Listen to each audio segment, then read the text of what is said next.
जबलपुर में होने जा रहा रीजनल इंडस्ट्री कॉन्क्लेव का आयोजन महाकौशल के औद्योगिक विकास को नए पंख देने जा रहा है और जबलपुर के जिस नेताजी सुभाष चंद्र बोस कन्वेंशन सेंटर में इस आरआईसी का रीजनल इंडस्ट्री कॉन्क्लेव का आयोजन किया जा रहा है उसे हाल ही में बनाया गया है और इसका लोकार्पण भी इस आरआईसी के साथ किया जाना है। इस नवनिर्मित कन्वेंशन सेंटर में हम मौजूद हैं और मैं दिखाऊंगा आपको कि किस तरह से व्यापक पैमाने पर तैयारियां की गई हैं। ये होर्डिंग पीछे जो आपको दिख रहा है, निवेशक जब आएंगे तो उनकी नज़र इस पर ही पड़ने वाली है और मुख्यतः इस आरआईसी में बायर सेलर्स मीट भी होगी, 1-to-1 चर्चा भी होगी निवेशकों के साथ। यानी आरआईसी के ज़रिए सरकार की, मुख्यमंत्री की ये कोशिश है कि विक्रेताओं को और ख़रीदारों को एक मंच पर लाया जाए, उन्हें प्लेटफॉर्म दिया जाए और साथ ही साथ जो निवेशक यहाँ पर इन्वेस्ट करने आ रहे हैं महाकौशल में, उनसे मुख्यमंत्री 1-to-1 चर्चा करेंगे और ताकि ये निवेश जो है वो ज़मीन पर नज़र आए, उसके ज़रिए रोज़गार का सृजन भी हो सके।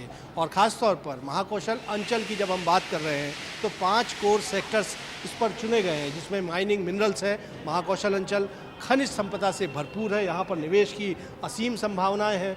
Agriculture, food and dairy processing यहाँ पर एक सब्जेक्ट रखा गया है, एक कोर इशू है जिस पर सेमिनार्स भी होंगे, चर्चा भी होगी। इस पर विशेष तौर पर यहाँ पर निवेश को आमंत्रित किया जाएगा क्योंकि ये पूरा कृषि क्षेत्र है और यहाँ पर भले हम मटर की बात करें जो कि जबलपुर का एक जिला एक उत्पाद में शामिल है, उम्दा किस्म का ये मटर होता है। इसकी फूड प्रोसेसिंग, इसकी पी प्रोसेसिंग यूनिट्स यहाँ पर डाली जा सकती हैं क्योंकि यहाँ का जो मटर है वो सीधे मुंबई और विदेशों तक यहाँ से एक्सपोर्ट होता है।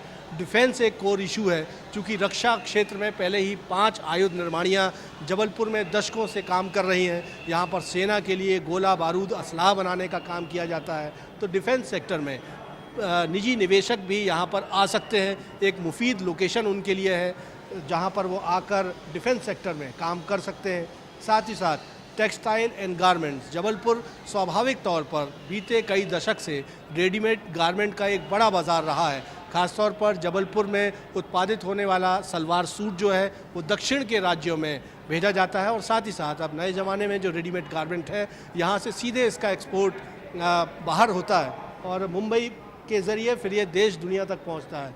टूरिज़्म के कोर इशू पर भी इस आरआईसी में बातचीत होनी है क्योंकि जबलपुर जो है कुदरती तौर पर तमाम सुंदरता से भरा हुआ है। नर्मदा के गोद में बसा हुआ ये जबलपुर का अंचल है और साथ ही साथ आसपास वन संपदा, टाइगर रिजर्व यहाँ पर मौजूद है। लिहाजा हॉस्पिटैलिटी की दिशा में, टूरिज़्म इंडस्ट्री की दिशा में यहाँ पर निवेशक आ सकते हैं और इसी को, इन 5 कोर इश्यूज़ को यहाँ पर शोकेस किया जाना है और इस आरआईसी में देखना होगा कि इन 5 सेक्टर्स में किस तरह से निवेश आता है। हालांकि मुख्यमंत्री ऐसा कह रहे हैं कि यहाँ पर रिकॉर्ड निवेश आने की उम्मीद है और अगर ऐसा होता है तो इससे महाकौशल के विकास को नई दिशा ज़रूर दी जा सकती है।